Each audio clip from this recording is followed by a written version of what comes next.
नमस्कार दर्शक बंधु सुभद्रा योजना को नहीं आपण मानक पई एक गुरुत्वपूर्ण सूचना रही। सुभद्रा योजनार तृतीय पर्याय टंका मिलिबा तारीख घोषणा हो सारी। देखंतु ए वीडियो रे आपण माने संपूर्ण विवरणी जानिबा को पाइबे। ए थर्ड फेज टंका केबे मिलिबो, केते संख्यक हिताधिकारी को मिलिबो एवं सबुठारु बड़ कथा होउची एथर केउ हिताधिकारी को मिलिबो, आपणकर केउ त्रुटि रहि जाइथिले आपण ए तृतीय पर्याय टंका पाई परिबे नाही। तेणु निश्चित भाव वीडियो को आपण माने शेष पर्यंत देखंतु। प्रतिटी गुरुत्वपूर्ण पॉइंट उपरे मु आलोचना करिछि। प्रथम कथा देखंतु सुभद्रा योजनार तृतीय पर्याय प्रथम किस्तिर तृतीय पर्याय टंका मिलिबा तारीख घोषणा हो सारी। सरकारी स्तर सूचना आसी सारी। आसंता 24 तारीख तथा नवेम्बर 24 तारीख दिन सुभद्रा योजनार तृतीय पर्यायर टंका हिताधिकारी को मिलिबा को जाउछि। जे माने तथा अनेक हिताधिकारी एपर्यंत बाकी रहि जाइछन्ति, जे मानक एपर्यंत सुधा प्रथम किस्तिर टंका मिली पारि नाही। तेणु घोषणा हो सारी सरकारी स्तर में आसंता 24 नवेम्बर रे सुभद्रा योजनार थर्ड फेज टंका मिलिबा को जाउछि। ये तो गला गोटे कथा बा गुरुत्वपूर्ण कथा। तेणु एठी जानिबा को पड़िबो केते संख्यक हिताधिकारी को टंका मिलिबो। थर्ड फेज रे देखंतु एथर 20 लाख हिताधिकारी को टंका बंटन करिवार योजना मध्ये रहिछि। एठी आ गोटे गुरुत्वपूर्ण कथा होउछि आपणकर आपण माने चिंता रे अछंती आमको टंका मिलिबो कि नाही, आमे तो एपर्यंत टंका पाइनु, तेणु आमर बैंक अकाउंट को एथर टंका आसीबो कि नाही।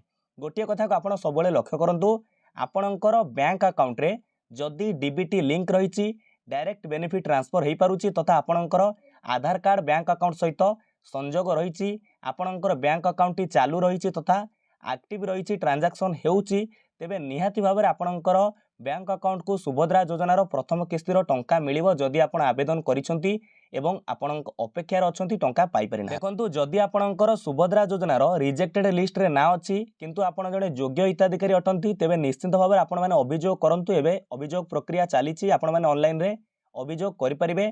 ता सहित जदि आपणकर एनपीसीआई रिजेक्टेड लिस्ट रे ना अछि तथा आमे जो एटा म आपनको देखौछि, देखंतु ए जो ऑप्शन टी एठी रहिछि बैंक अकाउंट सचल किंबा अपडेट आवश्यक तालिका, एटा होछि एनपीसीआई रिजेक्टेड लिस्ट।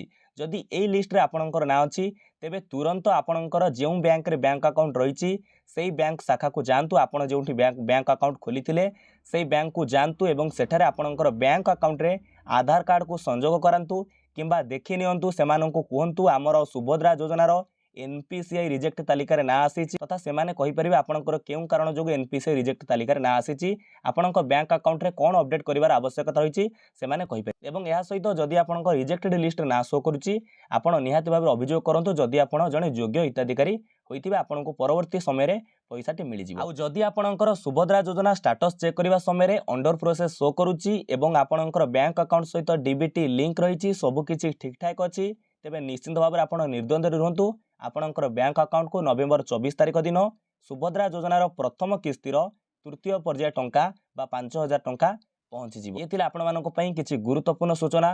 भाबुछि वीडियोटी आपनको बहुत ही भल लागिथिबो, गुरुत्वपूर्ण लागिथिबो। वीडियो को प्रचुर मात्रा रे शेयर करंतु, समस्ते जानि परिबे। विदाय दियंतु। नमस्कार, जय हिंद, जय भारत, जय जगन्नाथ।